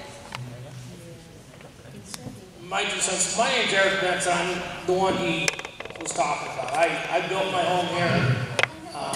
I have a lovely home. It's a home I built to die. I wanted to die here with my grandchildren and so forth, and I'm dying to leave this neighborhood because of all this animosity that goes on.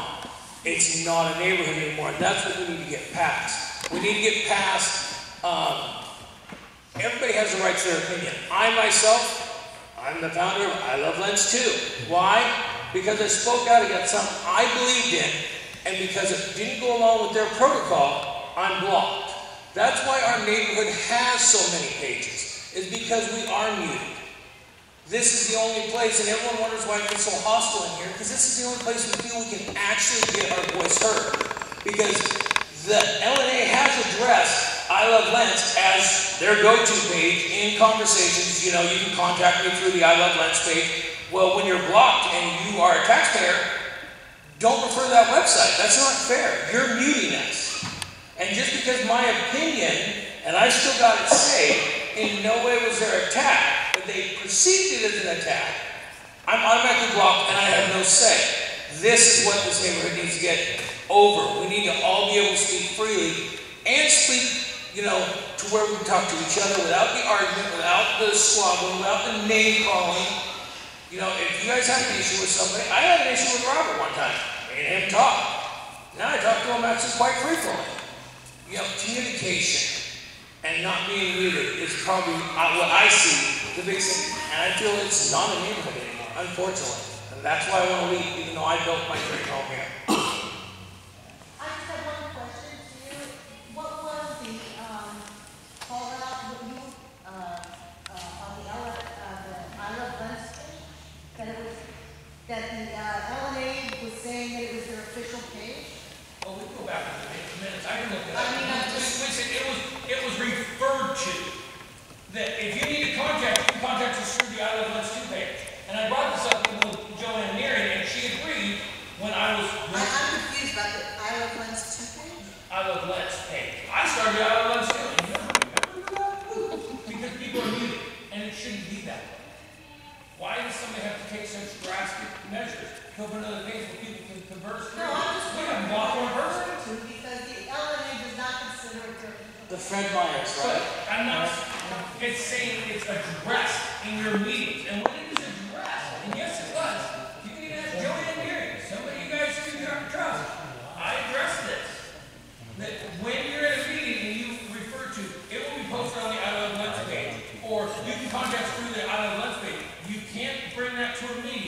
when people are needed, and I can't go address whatever you're. Can I ask a question?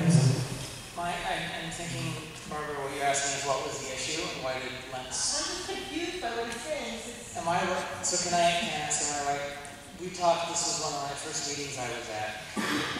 What I remember is that you had posted something on I Love Lents. It was a picture from a Fred Meyers in Washington that there were hypodermic needles found in the back of the alley. And your post said something along the lines of, look what's happening there, this could happen in our community too. And yet you showed it to me and you said we need to pay attention. And my understanding from you was that because that was not a photo from Lents, that was deemed to be inappropriate behavior and that you were blocked from the I Love Lents Facebook page before posting that. And that's when you then started My Love Lents too, because you felt like. Well, the biggest thing was with the I Love Lents, if you're going to address it in a meeting as a go-to, and it has been addressed. I, in fact, showed several people that you can't refer to that page if you. That's what I'm confused about. I don't know what you're referring to when you say that the board or someone on the board is. I don't exactly just ask how to call you. That's a go-to place. Or if I could speak to that. That's what I'm confused about. Sure, I could speak to that, Barbara, and then I'm going to honor the staff. When I ran for a board position, there was a candidates forum that I was invited to. I was not able to make that meeting, and so the suggestion that you made, Cora, was, Christo, please post your personal profile on I Love Lents so that the community can get to know who you are. So that's an example, Barbara, of I Love Lents being used as sort of a de facto, semi-official forum for dialogue within the neighborhood. When a needle exchange, I have your email, Jennifer, when a needle exchange discussion was taking place in the community, your meeting minutes from the livability committee said we posted on the LNA Facebook site, on the I Love Lents Facebook site, on the Lents Residence Reporter Facebook site, and we surveyed the community. And we surveyed the community. And so I think part of the issue is that if people are being blocked, I was blocked from the Lents Residence Reporter website. I've been defriended by board members and blocked from fellow board members and blocked. Well, you were blocked because you lied. And you made false assertions about benefit. And I'm the one who had you blocked. That could be because you lied. That's on record. And you did not apologize for lying. So with just sort of It's open communication. If we're going to address it, it needs to be open communication. I guess that's fine. I think posting on the 5 or 6 websites is kind of open. Yeah. That's inclusion and not reaching enough people, so we try to post on all of the sites possible, and I love that. Let's try to make room for more voices too. Let's hear from people that we haven't heard from yet. Let's just try to make room for other people who haven't spoken tonight. Is there anyone who hasn't who would like to weigh in? Anyone confused by what is going on? I just want to address what Robert said about us taking a position. We didn't take a position, we just provided information. It was basically, people were saying, did you boycott the meeting? I mean, people asked us, and it's easier for us to just communicate it in one chunk than to answer over and over again individual inquiries. It wasn't just one person. And all Barbara did was email us and show us the list of our absence reasons and just verify with us that it was correct. So that's all it was, and what was posted was simply a clarification of the reasons why we were absent so nobody would have to ask if we boycotted. It was a board position not taken by the board. It was not a position. There's no position. Information that is actual statements of what occurred is not, you don't get a vote on what happened. You didn't talk to the board and you spoke for the board. Excuse me, but as you know, it was not put forth as being a board position. I'm sorry, I don't know that. Actually, I saw the Lents Neighborhood Association post a position. And if you went further down the thread, you saw that I said I didn't know technically how to change it to my own name. Someone taught me how, and that's when I changed it and apologized for not having known how and having done it. What? But you didn't remove the post. So that's not... I didn't intend to use the post. I stand by the post. And yet you apologized for it. So I did not. Don't twist things. I'm listening to your words. Listen to them. I apologize for not being able to technically know how to have it be my little picture and name, not the LNA board. Because I can't post like that. You used your position of power to talk about 5 members that collaborated, and that's just not ethical. So I want to say something. I want to say something just as a board member, I guess. Is that I understand where the confusion happened. I myself was confused as to why, board members deliberated on this, excluding other people on the board, because I was not included in that decision, and that was an official statement that was made on the LNA Facebook page. And if we go, I'm just giving an example, but if we go down that route, could I make my own statements on the LNA Facebook page expressing, personal things that I want to talk about? So I think that's kind of where the issue comes in, and it was a high number of the people potentially, depending on how we counted and who quit when, potentially a quorum that so anytime there's a conversation between a majority of board members, that's unfortunately a deliberation if there's a quorum. So I see hands up that people have spoken, and I want to honor Lacey, who hasn't spoken yet at this meeting. No, Barbara, no. No, you can respond to this afterwards. Hi, I'm Lacey. I'm the secretary. I didn't get to introduce myself earlier. So I'm new. This is my second general meeting as secretary. So at our last board meeting, though, we discussed policies and manuals for ourselves because, like I mentioned, I am new, and so I don't know specifically sometimes what my duties and my tasks are, right? So I think this is an example of something that should be included when we move forward with writing some policies and manuals, because also as a community member, I was also confused on which page is official, which is not, what should I be watching, what shouldn't I be watching. So I think when we move this discussion forward, it is important to include in our policies and our manuals so it's clear amongst ourselves, and then it's clear amongst the general membership which channels for you to check for official information. So that's what I look forward to moving forward. Thank you. And rather than continuing with this discussion, we said that we would honor the facilitators, Barbara. I'm wanting to honor that there are people in this meeting who have not spoken, and some who have spoken a lot. And I want to honor the people who have not spoken. And I'm doing that as a facilitator. Oh, you do that. Yeah.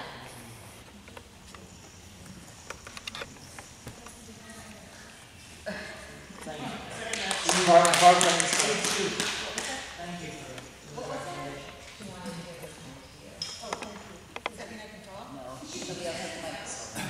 The idea is to have the principle is that we want a forum where everyone can participate, and if people are dominating the discussion, whether they're board members or community members or guests, that's not what we're after. We're after a participatory forum. Well, it's also irresponsible. David. Yes. Yeah.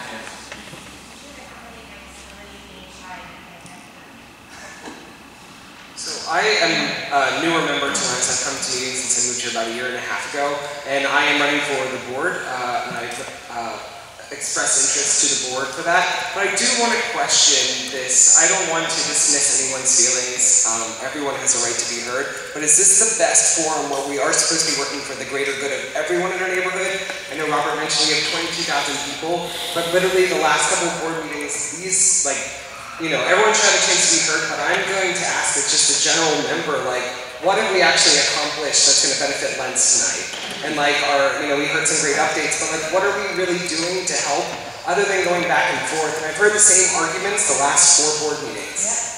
And I'm not trying to dismiss anyone's feelings or issues, but if we're really here for the greater good of the neighborhood, I just hope we can kind of either take this offline and bring everybody together in a separate forum, and a mediation. I don't know if this provides that, but if there is something that's really interfering with the overall productivity of what we should be doing, I just ask that people maybe take it somewhere else, not in just the general meeting.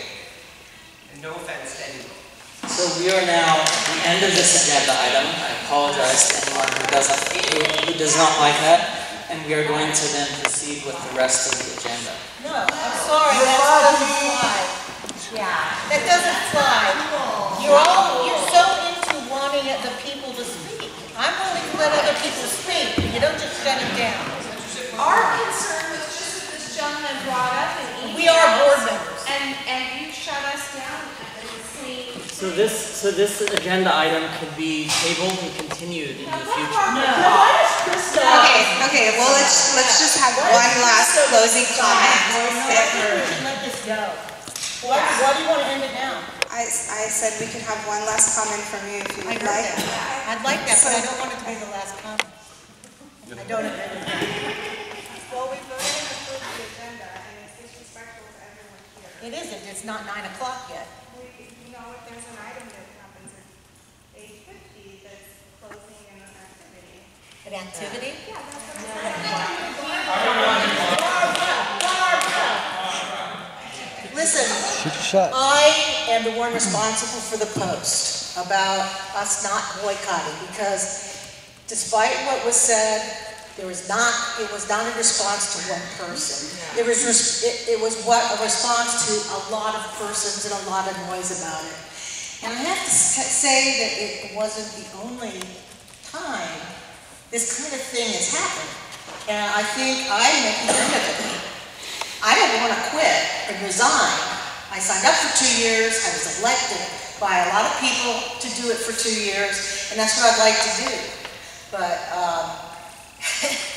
you know, when you're being defamed right and left, and that is what it is, you reach the end of it, and you either have to be able to say the truth, or you have to sit back and let people lie about you and twist things. And, you know, when you do good things for the community, you suck. When you do bad things, you suck the same. And so I just had it. I wrote this thing. It was well written. It was true. I checked my facts with the other people involved. And, you know, it's just the typical defamation stuff that goes on. It has been going on for years against board members. And generally, and not exclusively, but generally against women from men. So that's kind of what I have to say, and I do disagree. I mean, we've talked at length about how we should be listening to the people. Well, this is the people are here, and there's other people here who have something to say, and they should be allowed to say it. If you think it's defamation, sue me. I am not interested in this suit. I'm You interested think it's in defamation? shutting up. Using a legal term, too. I respect that, but I think there's also something to be said about, you know, when community members, not board members, voice a concern, and then there's a bunch of us board members that really take the mic and we don't want to let it go, and we want to say, no, you're going to hear me out, you know? I think sometimes we're just not going to agree, and there's truth, but everyone has their own truth. I'm not talking about necessarily facts, but everyone has their own experience and their own truth. And, you know, like when I see certain people from the community afraid to speak, and then when they speak, if they're afraid they're going to say something wrong, which is going to bring them a lot of criticism from the board. We don't always have to agree. We can also just let it go, you know, and let people speak, say what they have to say. That can bring them satisfaction that they were heard, or bring them healing, you know, and because we already have a voice. We are the LNA. We have power. We are heard at our meetings. We're heard at board meetings. We're heard on our pages. And that's disproportionate to the amount of power that community members have. Yeah, and I guess the reason, you know, going along with what David said when he said, what have we actually accomplished today? You know, and you kind of seemingly belittled that I wanted to do an activity. That was with the goal of accomplishing something tonight, with all of us just coming together and saying, okay, what kind of work do we actually want to do on behalf of Lents? What kind of things does the community want us to advocate for? Does that sound so bad?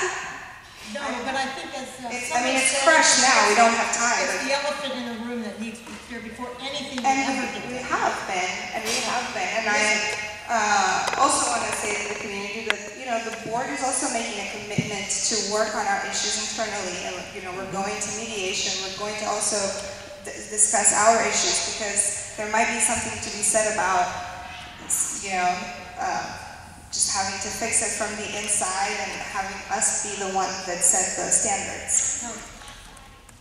So I think we are. When someone says something to us, we have to take it. And when someone says something that you don't like, you shut down and say, you know, oh, I'm retreating to my safe space. And are you referring to something in specific? To me because are you referring to something in specific?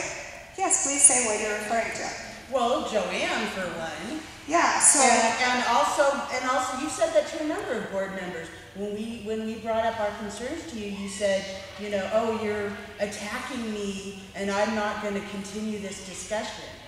Well, so it was these are very unhealthy and counterproductive conversations that I personally don't feel that should be happening through emails. But I have offered meeting in person with everyone, and I continue to offer that, and I have offered, and we are taking up on the services from Mediation Northwest. That's what I see as healthy conversation, not emails. I don't know who's making that decision. You don't for myself. Yeah, it's perfectly okay for me to have boundaries. It's I like to have boundaries too. And I've been trying to set boundaries for 3 years, and I'm being undermined by certain people in the community, and I'm being allowed to be defamed in public forums, not private pages, public pages. Yeah, why can't some of these people here that are here to support us are people that had joined in bandwagon in the past, and then I built bridges with them, and I communicated with them, and now they understand the work that I did, and the rest of the board did. You say the LNA has power? No, I have power. You know why I have power?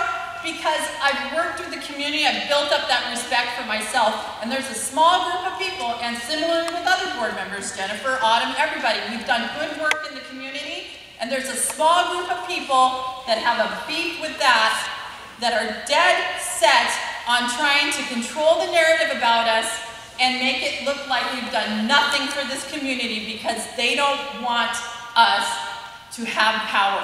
And that every time we you built guys for draw them ourselves. out, it gives them more power. You guys continue to pull their name into these other forums. That's the whole No, point. I do not talk about their name at all. The LNA post that Barbara did pulled that narrative onto the landscape. All I did was say there wasn't a boycott. Sabina, I just have to say this newspaper with a picture and said that she's had all these great interactions with the LNA.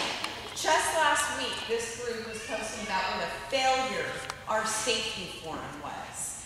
What a failure we are as a board. They're bringing people's names in a public forum.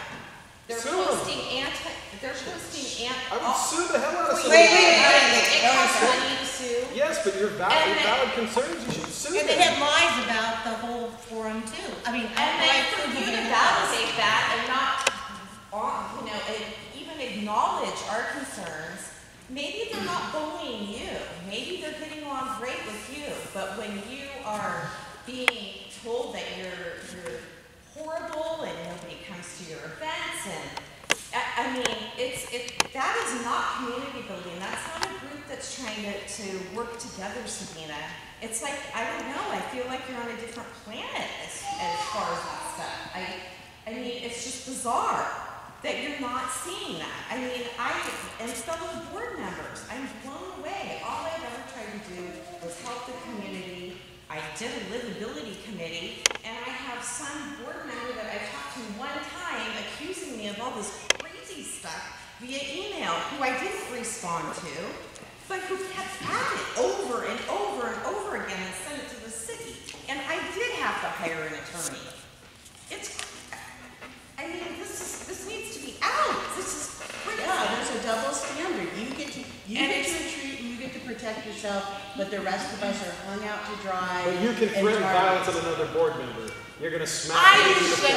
Oh, bullshit. I read the thing. I'm curious about if you've ever seen an untruth on any of the other social media. Other than the LNA, Island Lens, since we're drawing sides here with the different pages and stuff. Sorry, I don't understand what you're asking. Have you seen anything on the, I guess, the LNLA, I don't even know the names, the LNJ, whatever, that were false? statements. Yes, Things she told me to pull one down. So, okay, well, I haven't seen any. what I can say to that, like I said in my statement, I don't feel comfortable commenting on those pages, but people, they've left, but Robert is here. When I see, I have to pick, I can't just police like people's Facebook pages, but there's been instances, there has been instances where I have seen things that, including, let's just talk about Robert because he's here. Robert made a very angry post on the LNA page that was directed at board members. And I reached out to him and I said, I feel like this goes against what we're trying to do. I feel like we've talked about being on this new road and I don't know what you're trying to accomplish with this post. And Robert said that he took it down and he went and took down other posts too. I also reached out to Shar and David for a bunch of things, and sometimes I clarify, but behind the scenes, because I don't want to get dragged into anything like that. And I either tell them, hey, just so you know, here's what actually happened, or in the past, I've also reached out to them and said, hey, maybe that post, I don't think that's the right call right now. We do this, we've talked about it. Excuse me, you guys set the rules, one mic, one diva. It's ironic how the board member here is interrupting an argument. I sat back here and raised my hand, now I'm going to speak up. It's not anywhere in an argument form. Raise your hand and do it appropriately. You guys are setting the rules, you're setting standards, live by it. We're talking about, this is kind of a dialogue, but go ahead. No, you guys all three are arguing at one time. One mic, one diva. You're going to preach it, live it. What take it? Well, so our time is up. We can always keep going if we want to make a motion to keep this going. I personally have my 4-year-old here with me, whose bedtime is 7:30. So I would kind of like to go, but if there are burning things that anyone would like to say to me, well, might as well I'll just take it, yeah? I just do want to know why Christo gets to have his own set of rules. Why he did want to plead. He said that only one person should answer the LNA and emails to the LNA website, to the Facebook, and that should be him. He wanted to police Jennifer's activity on Facebook. So why does Christo think he has the right to police Jennifer's activity on Facebook, but Sabina can do whatever she wants on Facebook? Why can Christo get away with making false statements and not correcting them, and then acting like he's the victim because he got kicked off of a Facebook? I don't get you, Christo. Maybe you have good intentions and I'm not understanding it, but all of my interactions with you, I feel you've been very demeaning, and you have never apologized when I flat out given you proof that something was wrong. You didn't even apologize, what's the deal with that? So Autumn, I have, all of what you're talking about is... I asked not to be filmed, do you mind? You're not on Thank you. Not on me. No, I'm talking to the gentleman who's filming me. Oh, sorry. Thank you. So what Autumn is referring to is all material that is documented through email correspondence.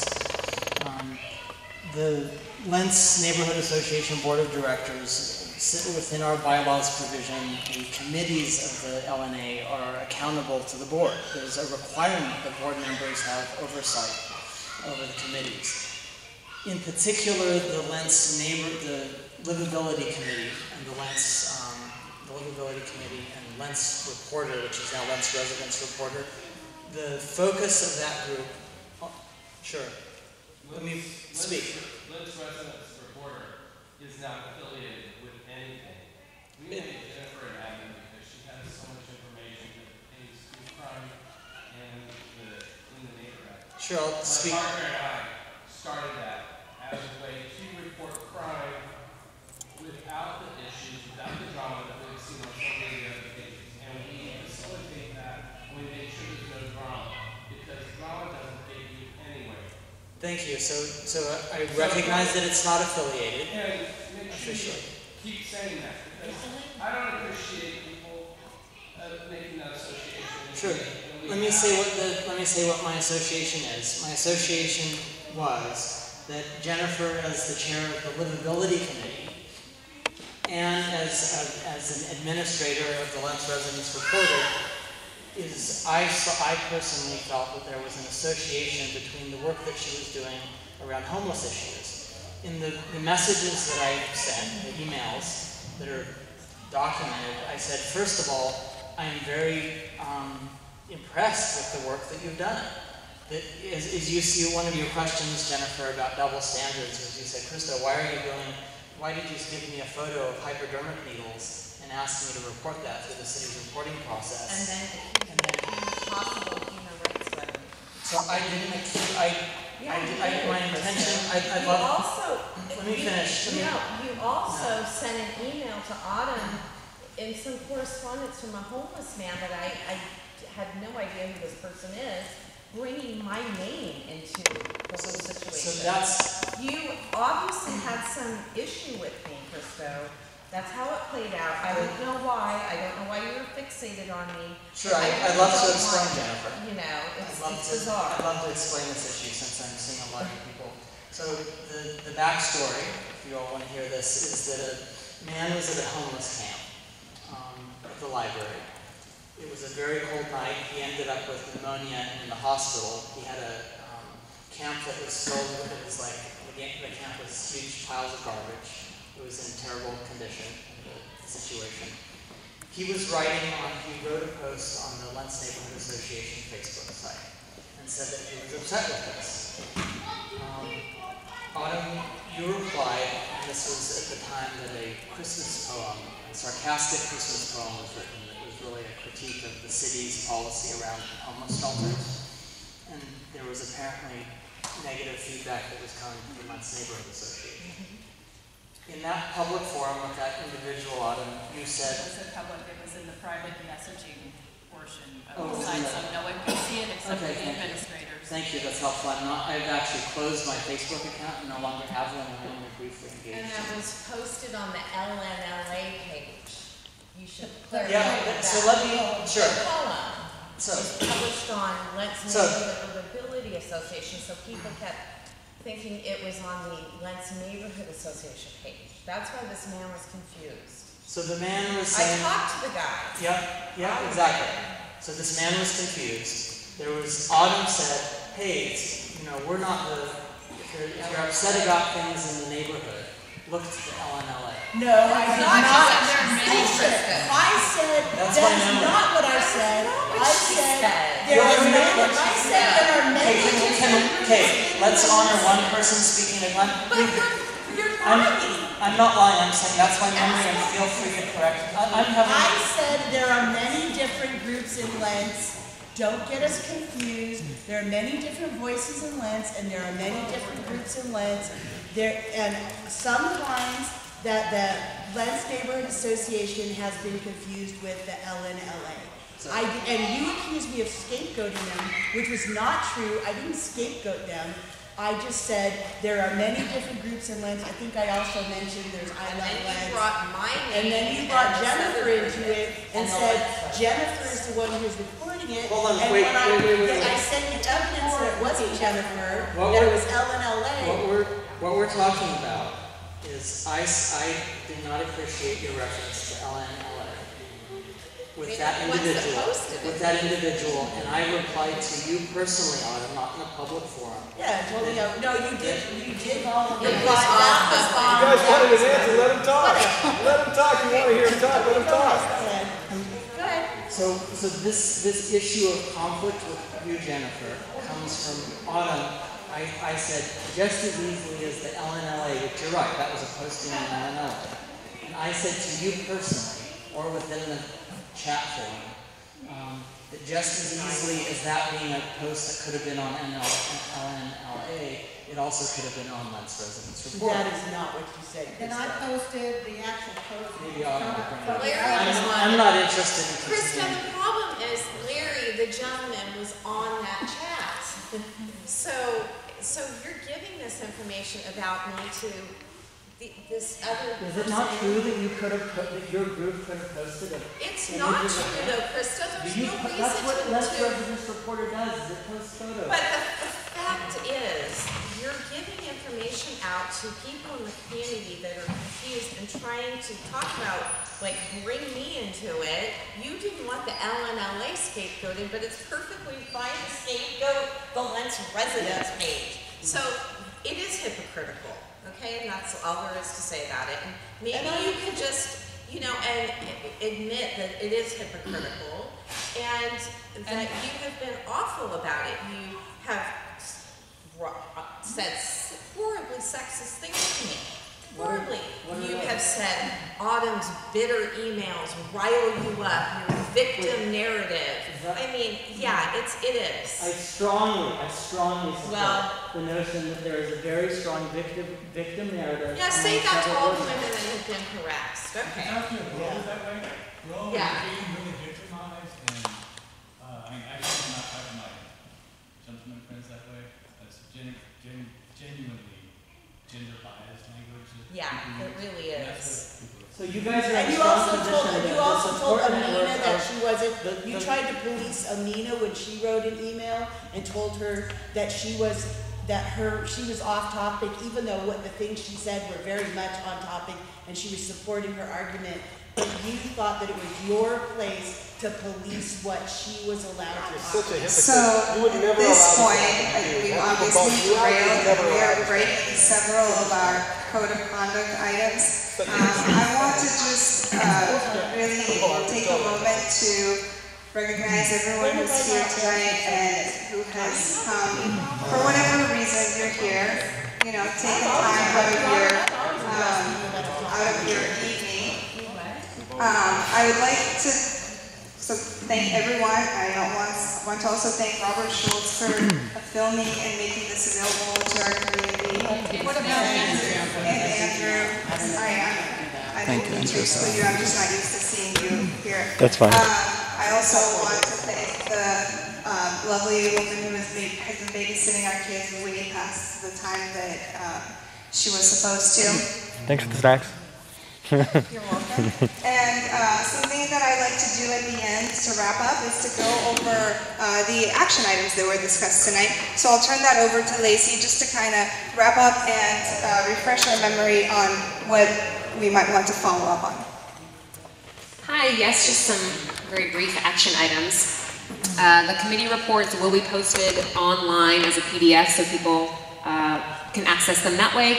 And also, because the people from the Water Bureau had to leave early, those reports will be posted online as well. Thank you. And I would also like, since we were talking about, you know, getting support from our community, to also respect the fact that it takes a really long time to set up this room and to prepare for the meeting, as well as to take it down. And since it's so late and several of us here have kids and really trying to get home, we would really appreciate help with just putting the chairs back. Also, if you have papers that you no longer need, I would be happy to recycle them for you. Just leave them here on this table and I will take them and recycle them for you. Thank you everyone, thank you for coming.